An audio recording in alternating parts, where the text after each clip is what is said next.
Welcome to Passionaire Magazine, the podcast where we talk about business, tech, food and travel, fashion, health and fitness, the arts and culture, where we want you to live your passion. Passionaire Magazine, the podcast. Hello, everyone, and thank you so much for joining me for Passionaire Magazine, the podcast. Today, we are looking at ways that we can avoid burnout. Now, I know everyone is working in their dream position. They have their dream job, living their dream life. I gotcha. Not a problem. But just in case you happen to know someone who may be dealing with burnout, maybe you can suggest one or two or more of these things to them to help make sure that they don't experience burnout. Let's get started. One thing that we need to realize is that we are human. Our desire is to be perfect in everything that we do. But in being human, we realize also that there may come those times when we don't quite get it right.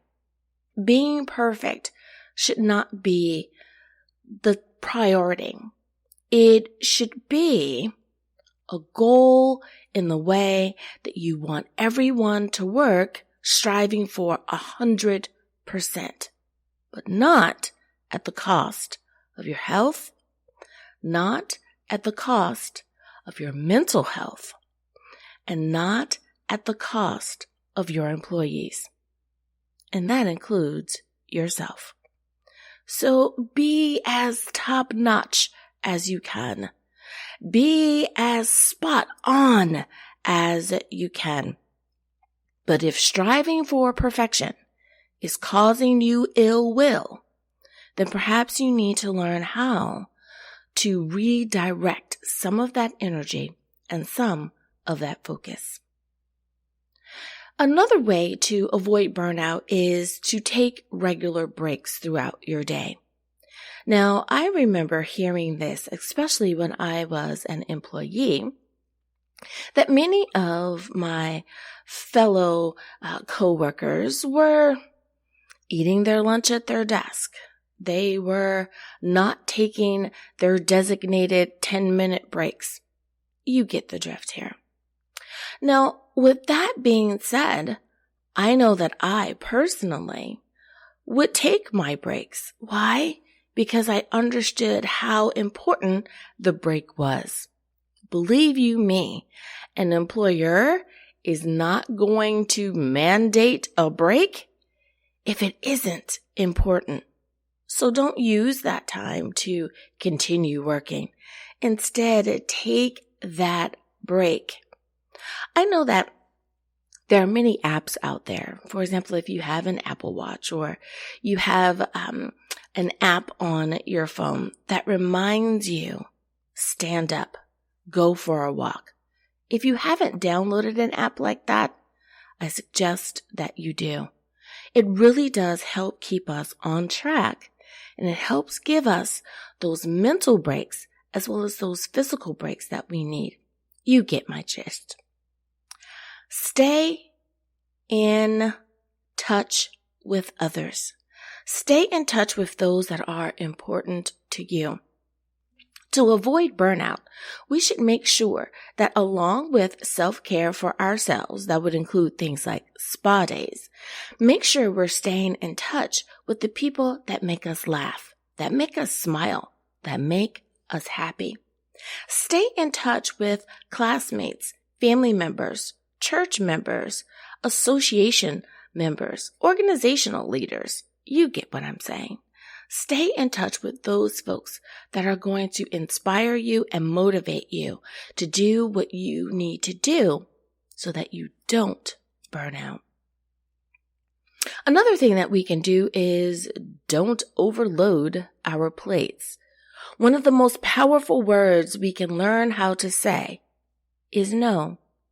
Many times we overload our calendars with so many things because we feel that it makes us feel important. Well, you are important. Now, it does not mean that you have to have something to do every minute of the day. So don't overload yourself. Look at the priority of what it is that you're trying to do. Does this align with your organization or with your business values or mission statement? Does this align with you personally? Is this helping a particular segment of the population that you have a passion for? You know what I mean. Is this helping girls? Is this helping victims of domestic violence? Is this helping STEM? So on and so forth. If it is helping, then perhaps it gets one check mark. But if you have to squeeze it in to your detriment, perhaps suggest a different date, a different time, or a different part of the year that works better for your schedule. Sometimes a no doesn't have to be a stamp of denial. A simple no could be, let's reschedule, let's select another. Is there anything else I can do? I know personally, if I'm not able to do something, I ask, can I sponsor someone for the event? Especially if it's an event for girls or women. Let me sponsor someone who would not, in other ways, be able to afford a ticket to the event. That way, I'm still giving, I'm still participating, and you can let others know, hey, we have some folks that are sponsoring tickets. Is that something that you perhaps would like to do as well if you're unable to attend? So don't overload your calendar. Don't overload your pile of to-dos for the day, the month, or the year. Look at ways that you can still be productive, but perhaps not always have to be present. Another way that we can avoid burnout is by making sure we stay fit. Now, I know in a world where we tend to dominate off of our laptops and phones, sometimes staying fit seems like one of the hardest things to do in the world. But let's make sure that we are getting out there and moving our bodies. Now, some of you may already have added this to your routine, and I say, bravo, keep going. But for those of you who are having a hard go at it, there's nothing like using this bit to motivate another bit. Take regular breaks. Stay fit. So what could you do? If you don't want to sit at your desk all day, which I know that I didn't, and I kind of still don't, one way that I can take a break and stay fit is take some time to walk the promenade, walk around the block, walk to the corner of your street and back, walk to your favorite store. Whatever it is in the environment in which you are, do something that's going to get your steps in. Now, that is the minimum of what we could do. Of course, if you have time to go to the gym, then do that. If you have time to go play racquetball or tennis, basketball, do some yoga, go cycling, any of those things, of course, those are spot on. But do not forget the easiest and simplest thing that we can do when we're trying to incorporate this into our working day world. That is, go for a walk. Another thing that you can do to avoid burnout is talk about your feelings. Now, many of you know that I am a pastoral counselor. And one of the things that I absolutely love about what I do is helping people go from one phase to another, to go from stuck to unstuck, to go from stressed to no longer being stressed, to go from confused and uncertain to having self-confidence and being assured of their future. So what can we do when we're talking about our feelings? How does that work? One of the best things I feel that as a professional you can do is have that designated professional that you go and share with. I have one client. I absolutely love her enthusiasm about coming to see me. Yes, she posts on her Facebook page, I'm going to my counseling session, going to see my therapist. How about you? With that being said, if you have a therapist, utilize their services. If you have gone from no longer dealing with your original issue to now you simply want to have an accountability partner, or you're looking for someone that you can share some of your stresses with so that you're no longer holding that in, let them know that that is the capacity in which you wish to utilize their services. They may suggest a different type of coach if they are not able to handle it, or they may say, great, we can simply change this and that, and I'll be able to assist you. But talk about your feelings. Now, if you're saying, well, Dr. Angela, it's not quite that serious, I understand. Make sure that you are sharing with someone that you trust, someone that already understands that this conversation goes in the vault.